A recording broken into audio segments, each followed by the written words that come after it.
Alright, it's raining, but I have a big tree, actually. Now I'm mostly hidden under my big tree. I love my dogs more than I love the idea of cleaning my bathroom for content. So, where'd your ball go? So I'm gonna go help them find their ball, and then I'll be right back and talk to you. I got a new chair because this one isn't wet and the other one was. And we found the ball. Now Sadie is playing keep away from Marco and myself. She just wants to be chased. So a random human said it would be really neat if you did a video on how PTSD and other mental health problems can make it hard to do simple things like cleaning a room in your house. And then they linked me to something called the fork theory, which is really interesting, and I'm going to put it in the description of this video. So with spoon theory, let's say you have 10 spoons at the beginning of the day, and that is the amount of spoons that you have for the day. The spoons represent your energy and capability to accomplish things, and each thing you have to accomplish, each task, costs a certain number of spoons. So like, let's say your morning routine costs you 1 spoon. You have 15 spoons because you are chronically ill, whereas the average person would have like 70 spoons. So that, you know, it makes sense that way. With the fork theory, it's the same thing, only there's the potential to gain more forks throughout the day. I'm really not great at explaining it, but the video below, it blew my mind. Thank you, random human, for sharing that information with me, because I kind of don't even need to make this video now, because the fork theory so completely explains it. But for people who don't want to do theories and cutlery, I'm just gonna talk to you about why it's hard for me personally to live my life. This is not me complaining at all, because obviously I have 2 dogs in front of me. I'm wearing a shirt with a cat on it. It's hard to complain. Life is good. So for me personally, it's really difficult to navigate my day and do all the things that I need to do because my body is constantly... Okay, constantly is a strong word. Good job. Much of the time, my body is like hyper aware. It perceives danger where there is none, which is really inconvenient because even if you don't have a panic disorder, think of a time that you've like tripped over nothing or fallen up the stairs or slidden down the last couple stairs, and that feeling of that it gives you. It's that, but for days at a time. Just always there in the background, and my mind is hypervigilant, and my body is like very easily startled.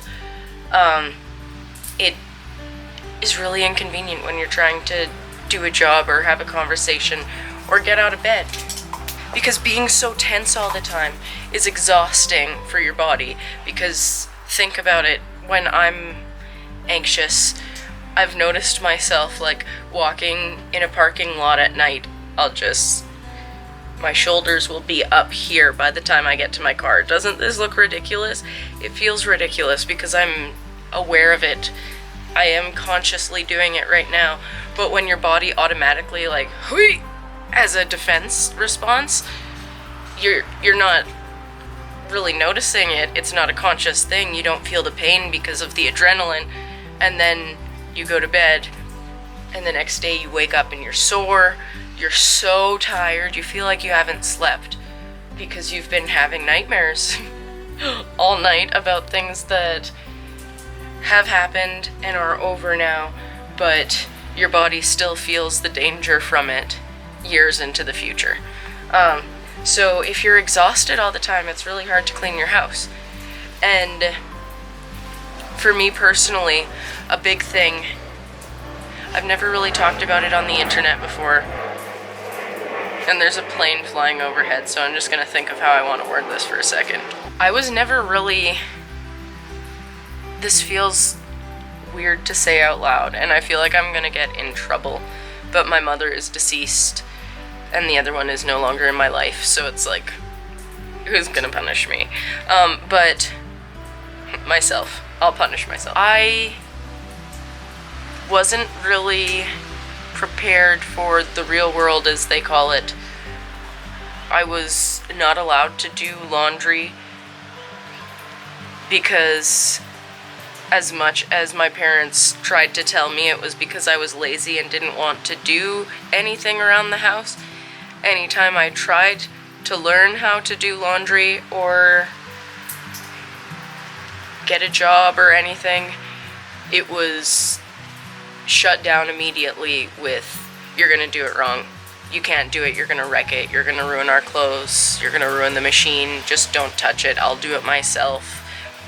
I don't get any help around here, nobody wants to help. But it was actually, I have come to realize now after a couple years of therapy, I think my mother wanted to make sure that I would always need her. I don't say this as an insult, but my mother was a narcissist. I'm sorry. If we didn't need her, that was a problem, which I totally understand. It makes sense. You want to be needed, you want to be wanted, you want to be loved. But she was so convinced all the time that nobody loved her, so I think she was kind of trying to trap her kids into being the people that she wanted them to be, which were people who needed her desperately and adored her, which the second part is true. Everybody loves this woman, like, we're her family, we love her, but I don't think she understood that growing up was not growing apart, if that makes sense. She once told me that I needed to be more independent and stay on her Costco card account rather than get one with my partner, with whom I am in an adult relationship. She told me she didn't want me to become dependent on him, and she wanted me to be my own person, so I should stay on her Costco account. Stuff like that, you know, so it's hard for me to do the simplest things, like clean my house, do my laundry, because part of me, somewhere deep in here, I associate that with the danger of getting caught, I guess. I don't know. It's hard. Everybody with trauma knows that every trauma is different. Well, actually, I don't know if everybody knows that. Hey, if you're out there comparing yourself to other people, don't, because every trauma is different. And no one trauma is more or less valid than another, because that would be silly. But anyway, for me personally, it's painful to do certain tasks, and one of my symptoms is, ooh, good boy, you got it, drop. One of my symptoms is kind of like temporary loss of my limbs, so I'll go weak in my arms and my knees, and I have to sit down or else I feel like I'm gonna fall over. That makes it hard to hold down a job and stuff, which that's a whole other video and it's coming.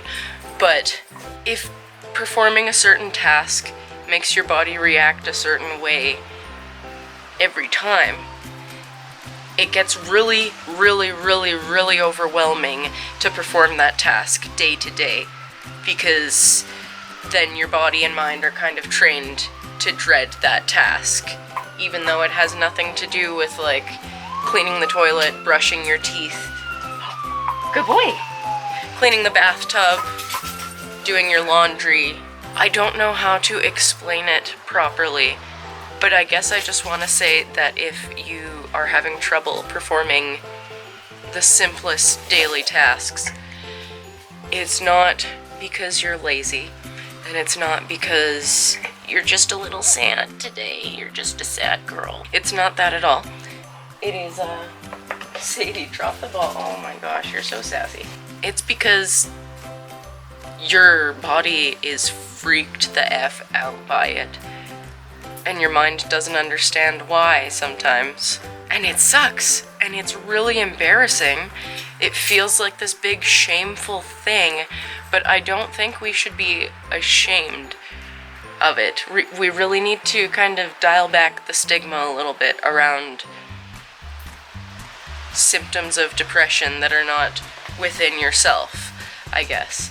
We can bell let's talk until the cows come home, but the conversation, I think, needs to go a little bit further than it's okay to not be okay.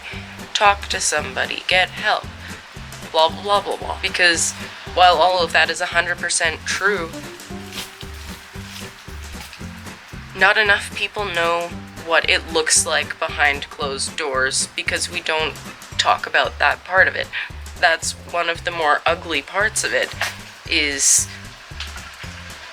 the piles of junk that accumulate because you're too exhausted and overwhelmed to just live the most basic level of human, you know? It's hard to feel like a person, and when it's hard to feel like a person, it's hard to do the things that people do. I am going to clean my bathroom today, and I'm going to insert a clip of what it looks like at the end of this video, because accountability. Editing Kalela, future Kalela, do not cut this part out. Don't cut out the accountability part. You're cleaning your bathroom today, dang it. You did it with the kitchen yesterday. I don't know if this was at all the video that you asked for, Random Human, but thank you very much for putting that out there and teaching me about the fork theory, because my life makes a lot more sense now. And it fits. It just fits. Never a dull moment.